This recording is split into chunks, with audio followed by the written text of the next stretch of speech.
दिल्ली के नगर निगम चुनाव पर असदुद्दीन अवैसी की पार्टी ऑल इंडिया मजलिस-ए-इत्तेहादुल मुस्लिमीन की नजर कर रही है बड़ी तैयारियां। जी हां, आपको बता दें कि असदुद्दीन अवैसी की पार्टी ऑल इंडिया मजलिस-ए-इत्तेहादुल मुस्लिमीन ने दिल्ली नगर निगम के आगामी चुनावों को लेकर कमर कसना शुरू कर दी है। आपको बता दें कि दिल्ली में एमआईएम तेजी से आगे बढ़ रही है। संगम बिहार में आसिफ खान और शहबाज सैफी की मेहनत से और मुस्तकिल लगन से सैकड़ों लोगों ने ऑल इंडिया मजलिस-ए-इत्तेहादुल मुस्लिमीन की प्राथमिक सदस्यता ली।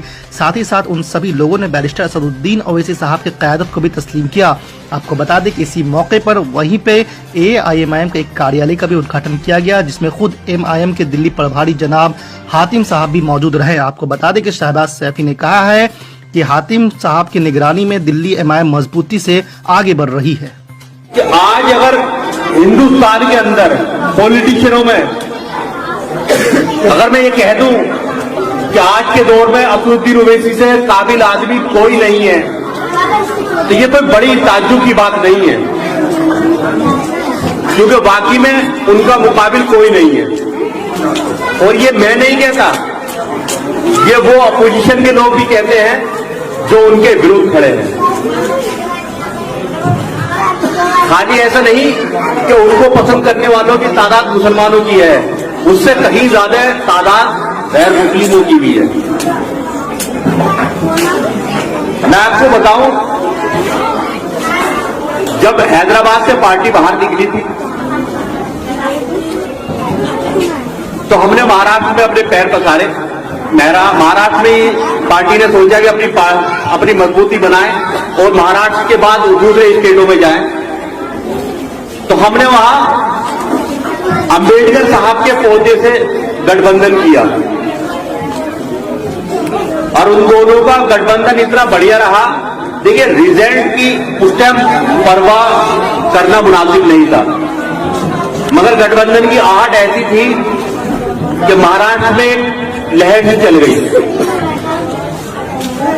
मगर शायद रिजल्ट ना आने की वजह से हमारे दलित समाज के अंबेडकर साहब के पौधे, उनका शायद संयम टूट गया कि भाई ये समीकरण नहीं बन पाएगा क्योंकि रिजल्ट नहीं आया।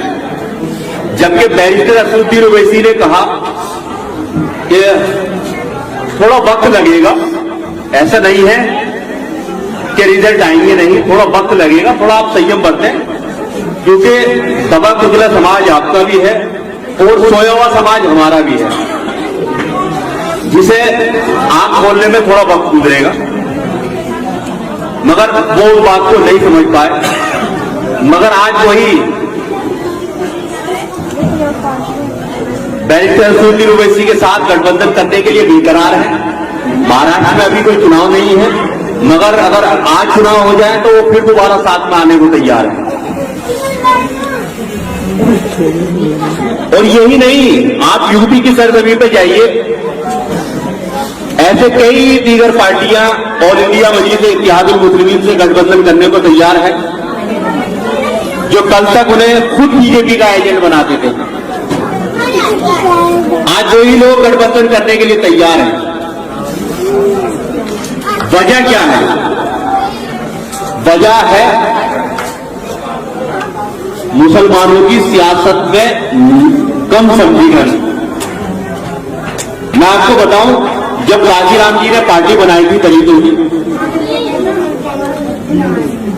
वो जब लोगों के पास गए, अपने समाज के पास गए, लोगों ने उनसे सवाल किया, क्या होगा, खाली दलितों के दम पर आप राज कर पाएंगे, क्या अपनी बिसात बिछा पाएंगे? तो उन्होंने उसका एक ही जवाब दिया, और वो ये था कि आप अपनी गिनती तो कराएं, जिस दिन आप लोग गिनती करा देंगे मैं उस दिन बताऊंगा आपको क्या होगा। तो धीरे धीरे दलित समाज मुत्तहिद होता गया। एक वक्त वो आया जब मायावती जी टिकट देने पे खड़ी हुई, तो टिकट मांगने वाला कोई भी जाती है, ये नहीं कि सियासी किसी पार्टी को कोई अपने नुमाइंदों को टिकट देगी, या दलित को कोई टिकट मिलना था, या असदुद्दीन ओवैसी किसी मुसलमान को टिकट देंगे।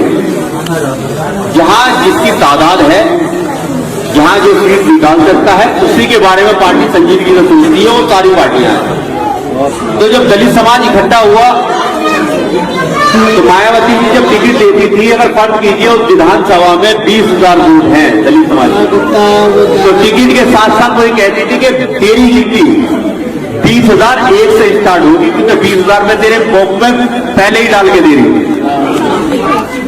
तो ये समझ जो उन्होंने समझाई थी उसको हमें समझने की जरूरत है। दलित तो ये बात समझ गए और वो आज ऑल इंडिया मजलिस इत्तेहादुल मुस्लिमीन जैसी पार्टियों के साथ भी आने को तैयार है। मगर क्या हम मुसलमान समझ पाए? आप ये बात गहराई से सोचिए, क्योंकि देखिए आप जब तक ये मान के डालेंगे वोट कि बीजेपी से फला पार्टी हमें बचा रही है, फला पार्टी बचा रही है, तब तक आपके इलाके के डेवलपमेंट नहीं होंगे। जो आज आपके रोडों के हालात हैं, जो मैं देखता आ रहा हूं पूरे इलाके में, वो हालात की वजह ये है क्योंकि मैं समझता हूं मुसलमानों के पास तो सिर्फ इसीलिए वोट मांगने आते हैं कि बीजेपी से हम बचा रहे हैं आपको, चाहे वो समाजवादी हो, बीएसपी हो, आम आदमी पार्टी हो या और कांग्रेस जैसी दीगर पार्टियां, के लिए सिर्फ एक ही लॉलीपॉप है, वो है कि बीजेपी से हम बचा रहे हैं। जबकि अगर आप मानिए आज वो हमें नहीं बचा रहे, हम उन्हें बचा रहे हैं। उसका सीधा जागता एग्जाम्पल है कि अगर राहुल गांधी को भी जीतने की जरूरत पड़ी तो वो केरला में जाके इलेक्शन लड़ते हैं, क्योंकि वो मुस्लिम बहुल इलाका था। तो उन्हें मालूम था कि मैं अपने इलाके से हार रहा हूं, जो मेरे समाज का वोट था वो मेरा साथ छोड़ चुका है। तो उनकी इज्जत किसने बचाई? मुसलमानों ने। तो वो हमें कहां से बचा रहे हैं, हमें कहां से इंसाफ दिला रहे हैं? अब आजम खान को ले लीजिए आप। आजम खान साहब को पिछले 1 साल से जेल में बंद करके रखा समाजवादी पार्टी ने, जबकि मुसलमान आजम खान के पीछे वोट डालते हुए गर्व महसूस करता था कि हमारा लीडर है, ये हमारी हिफाजत करेगा, यही सोच के। मगर हुआ क्या? आजम खान खुद को बचा पाए तो हमें बचाएंगे, या उनकी पार्टी उनके लिए नहीं खड़ी हुई तो आपके लिए कहां से खड़ी होगी? 1 साल से किसी ने उनकी सुध नहीं ली तो कब ली? जब बैरिस्टर असदुद्दीन ओवैसी ने प्रशासन से जेल में जाने के, उनसे मिलने की परमिशन मांगी, तो मीडिया को पता लगते ही जब पूरे में इस बात का हल्ला मचा तो वहां उनसे मिलने कांग्रेस भी पहुंची और समाजवादी के खुद अखिलेश साहब भी उनके घर पहुंचे मिलने, वरना उससे पहले 1 साल में किसी ने सुन नहीं ली। तो मेरे भाइयों, आप इस बात को भूल जाएं कि बीजेपी से आपको फला पार्टी बचा रही है, फला पार्टी बचा रही है, इस बात के ऊपर तो वोट डालना बंद कर दें। अगर वोट डालना है तो मुद्दों की राजनीति पे वोट डालें। अगर मुद्दों की बात करेंगे तो शायद आपके लिए डेवलपमेंट की तो बात होगी। किसान अगर 4 बीघा लगाया है, 100 कुंटल पैदा किया, 1 लाख का घाटा ये किसान को हुआ है, लेकिन जरा सा भी गुस्सा आपकी आंखों में नहीं आता। ये बेहिसी क्यों है? आदमी को कांटा चुभे तो तड़प जाता है, लेकिन तलवार चले अगर नहीं हिलता है तो समझिए कि वह आदमी जिंदा नहीं है, रूह बाकी नहीं है, वरना तलवार की चुभन को जरूर बर्दाश्त करता। आज 1 लाख का नुकसान एक किसान को हो रहा है, फिर भी किसान नहीं तड़प रहा है, फिर भी गुस्सा नहीं उठता है। झगड़े मेला में भीड़ होती है, शादी में भीड़ होती है, जलसे में भीड़ होती है, हरी कीर्तन में भीड़ है। और किसानों को क्या, पंजाब के किसानों को माओ ने जन्म दिया, उसने अपना दूध पिलाया था, और सीमांचल के किसानों को मां ने जन्म दिया, क्या बकरी का दूध पिया? अगर मां का दूध पियो किसान भाइयों तो सबक ले लो।